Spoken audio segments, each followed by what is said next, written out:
esta película empezó hace un año y medio con el proyecto, con un título no definitivo que hablaba de magia.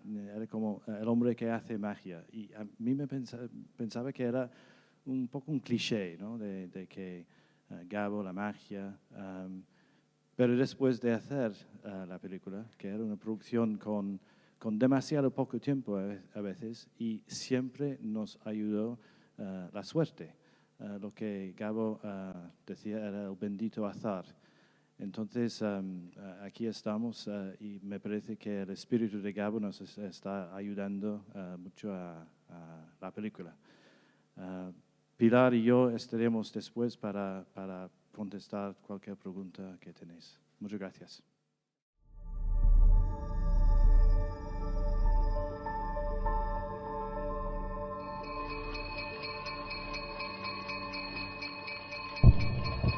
Gabo fue sencillamente un ser superior. El escritor más famoso que ha dado Sudamérica y el mundo entero. Su gracia, su forma especial de enfocar la vida. He chronicled in 1,000 different ways the futility of denying the primacy of the human spirit in all affairs. Es el orgullo más grande que podemos tener los cataqueos.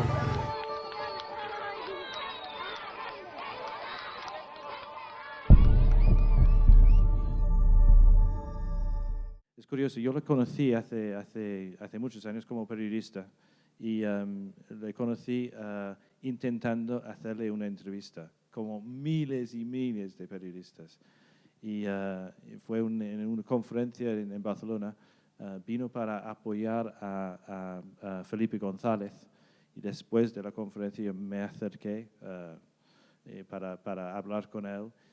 Y entonces entendí un poco que luego me contaron que era una persona muy tímida, odiaba realmente estar entre mucha gente, estaba solo realmente a gusto con poca gente. Y luego que insistí, y luego hablé con Carmen Balcells, intenté hacer la entrevista, al final no pude hacerlo, pero era como miles de periodistas haciéndole la vida imposible. Entonces espero que este documental sea en cierto modo una forma de pedir perdón. Yo estuve de paso por Londres y una productora estaba trabajando en este tema desde hace tiempo y había otro director que quería hacerlo pero no podía. Entonces esto fue unos meses antes de la muerte de García Márquez. Yo tenía otro proyecto parecido antes y entonces nos unimos y fue 2 meses después que Gabriel García Márquez murió. Y esto puso en peligro la posibilidad de hacerlo, aunque en cierta manera sabemos que García Márquez en sus últimos años estaba muy enfermo y realmente entrevistarle nunca hubiera sido una posibilidad. Pero entonces fue una serie de contactos, primero con la familia y con sus amigos que empezó a vemos viable, no solamente viable, pero más necesario que nunca, porque es sorprendente que realmente no existe o no existía. Espero que sea un paso en la dirección adecuada, una obra, un documental sobre García Márquez para una audiencia internacional. Primero, felicitarte a ti y a tu equipo por el excelente trabajo. Es un documental maravilloso y además que yo creo que combina muy bien esas dos facetas, la faceta claramente periodística, de investigación y luego la parte, obviamente, que toda gran obra tiene, que es una obra de creación. En este sentido, a mí me gustaría preguntarte 2 cosas. La primera, que efectivamente es casi de justicia poética que se haga un documental sobre García Márquez, que al final fue posiblemente uno de los personajes que mejor fusionó, además con una continuidad total, ¿no? Esa parte que era su parte de cronista, su parte de periodista y su parte de escritor de ficción, porque lo que se revela ahí es una continuidad, para nada una oposición, como tradicionalmente se entiende, sino una especie de continuidad total, ¿no? Esa idea que dice él de final, yo me ¿no? Ese lanzarse o ese transformar esa realidad cruda que él trabaja por una parte como cronista y que luego vuelve en la ficción de otra manera. Me gustaría que me contaras un poco cómo, y además, ya planteo las dos cuestiones al mismo tiempo, cómo después de hacer ese documental, porque al final lo bueno también y lo maravilloso de hacer documentales es que al final tú mismo acabas, bueno, no sé si cambiando tu opinión, pero de alguna manera entrando en una relación completamente distinta con ese objeto de conocimiento, ¿no? Después del proceso que fue García Márquez. Tenemos estas dos cuestiones, la relación periodismo-ficción y cómo después de acabar el documental, bueno, en todo ese proceso, que tu percepción de García Márquez, cómo se transformó, cómo... Pues empezando con el segundo primero, tenía mucho miedo de hacer un tipo de documental homenaje, que todo era maravilloso y que sabemos que García Márquez era una persona muy compleja, muy controvertida también por sus ideas políticas. Y la impresión de después de hacerlo y acercarme más y conocer, las entrevistas eran increíbles, conocer a la gente que realmente le había conocido y no hay expertos, o aparte del biógrafo que pasó 20 años haciendo su biografía y se convirtió en amigo también. Entonces, aparte de Juan Gabriel, que también le conoció pero poco, pero todos los demás eran personas que realmente le conoció profundamente. Y el amor que sentía en las entrevistas era realmente impactante. Pero no era un amor de homenaje, era más bien más real, más potente. Entonces yo me enamoré otra vez de García Márquez, a pesar de que obviamente no es una persona perfecta, simplemente inspiradora. Y en la parte de periodismo, hubo otro reto que yo creo que no sé si está bien resuelto realmente, porque falta quizás realismo mágico en el documental, quizá para algunas personas, pero mi sensación, y él le dijo, siempre fui periodista. Pero el realismo mágico, y ha cambiado la opinión sobre esto, realmente es una forma de ver la realidad con más intensidad, no de cambiar, no es fantasía, es más una posibilidad de ver más lejos de lo que muchos de nosotros vemos. Y reproducirlo en la pantalla es muy difícil. Hay ciertos momentos, yo creo que mirando a la realidad, como pequeñas cosas del viento, de los árboles, transmite más lo que era él, que era obsesionado con la realidad realmente.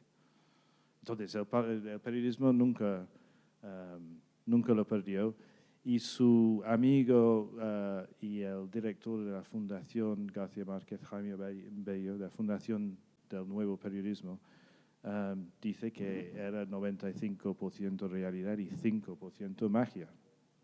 Fue muy criticado y había momentos en su vida, bueno, al final de su vida, antes de morir, no era tan popular con mucha gente por la idea de que él le gustaba estar con los poderosos. Y mi impresión es que realmente intentaba hacer el bien. Y esto era, y tener amistades con ciertos poderosos, iba más en esta dirección. También disfrutaba, y se puede decir que, bueno, con Fidel Castro, por ejemplo, que no es aceptable pasarlo bien con Fidel Castro. Es posible, esto es para cada uno. Pero yo creo que su papel político, él lo pensaba no como político, pero más bien como mediador, como apoyaba revistas, intentaba negociar, le encantaba estar cerca del poder para hacer el bien, creo. Y disfrutaba de ello también. Bueno, las condiciones más importantes eran no tanto que eran como expertos que eran personas que realmente le conoció. Pero hay uno que es obvio, que no está, que aparece, que es Mario Vargas Llosa. Y yo estuve en contacto con él para entrevistarle, pero yo sabía de entrada que no iba a hablar de el momento famoso del puñetazo en México y de la ruptura de su relación, pero podía hablar porque es probablemente la persona más adecuada para hablar de su literatura, especialmente 100 años de soledad. Y no era imposible que iba a hablar de esto, pero realmente no le he hecho demasiado en falta tampoco. Hubiera sido interesante, pero la parte literaria yo creo que lo tenía más cubierto por Juan Gabriel. Y la verdad es que haciendo un documental no es bueno tener demasiadas personas, porque entonces es muy difícil, creo, por la espectador, conectar con mucha gente. Entonces, Vargas Llosa es un ejemplo,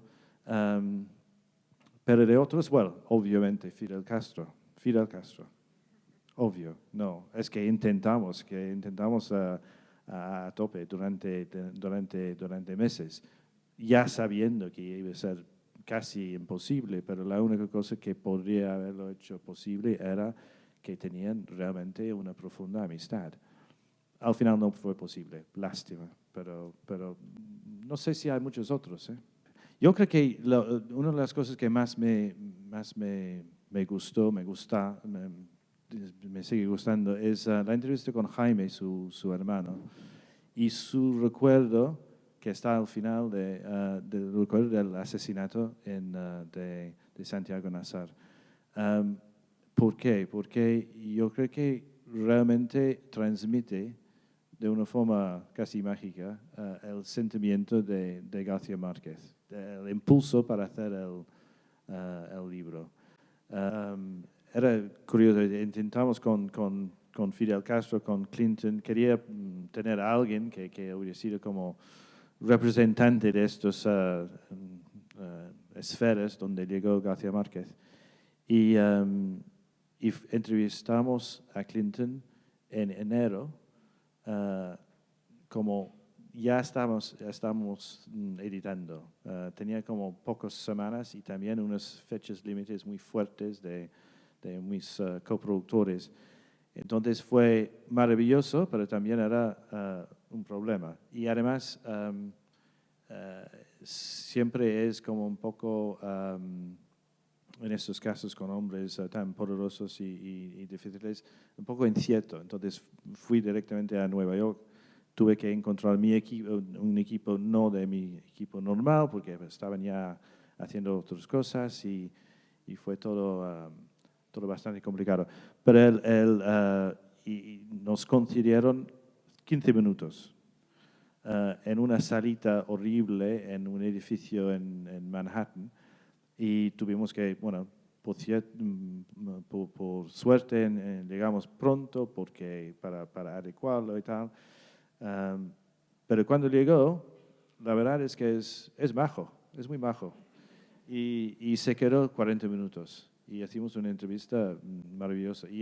Pero lo que sí falta, y que hubiera sido otra película totalmente, es que no pudimos o no quisieron ser entrevistados a la familia. Lo entiendo perfectamente y no me parece muy bien. Pero obviamente el testimonio de Mercedes, de Rodrigo y Gonzalo hubiera sido potentísimos.